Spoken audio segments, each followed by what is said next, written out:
Hi everyone, my name is Drew McCallum. I'm a Senior Technical Specialist with Canon USA, here to show you the new 5D Mark IV.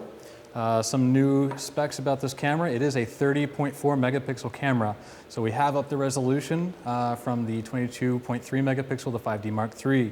With that comes an increased image quality overall, better low light performance, better ISO performance. We've gone up to 32,000 ISO as a native ISO. It still has the same 61-point autofocus system, but it is the same autofocus system out of the 1DX Mark II.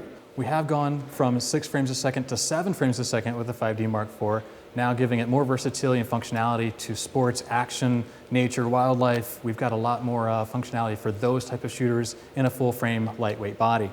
A couple other features we have is now a full touchscreen. So if I play back, I can now, I can swipe, I can pinch to zoom, and double tap to go in and view left and right.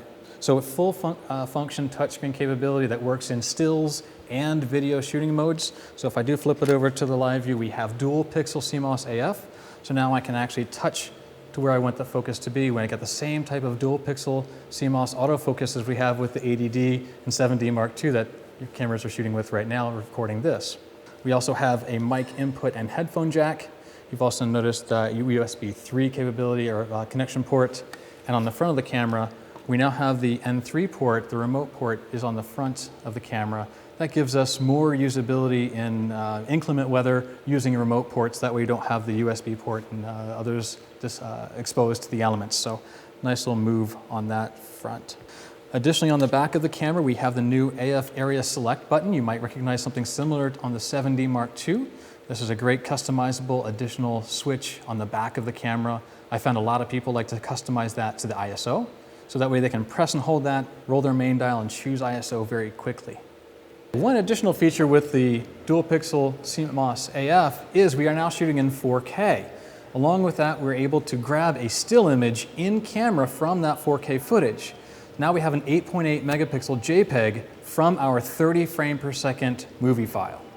Two other features we have within the camera that are new are GPS settings, so we can now geotag information to the camera directly. We can sync up the time clocks themselves, so if you have multiple camera shoots, you can have all the same timestamp on all of your footage between multiple shooters.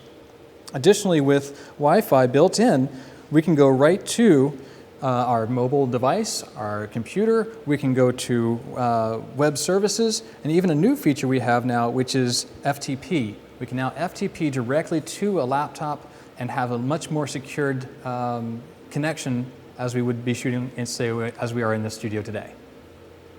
Two new lenses we're introducing this year also are the new 24-105 f4 LIS version 2. This is a replacement for our version 1 that's been around since 2005.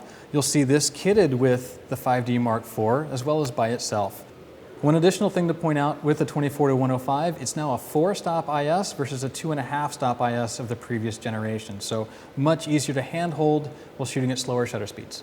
Additionally, with the new lens, we're introducing the new 16-35 2.8 L version 3. So our third generation of this very, very popular lens. This is one of those lenses that is considered the trinity of your bag lenses. Everybody has a 16-35, 24-70, 7200.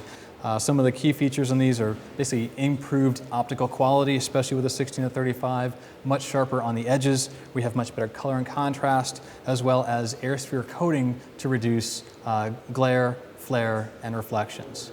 So there's our two new lenses for this year so far.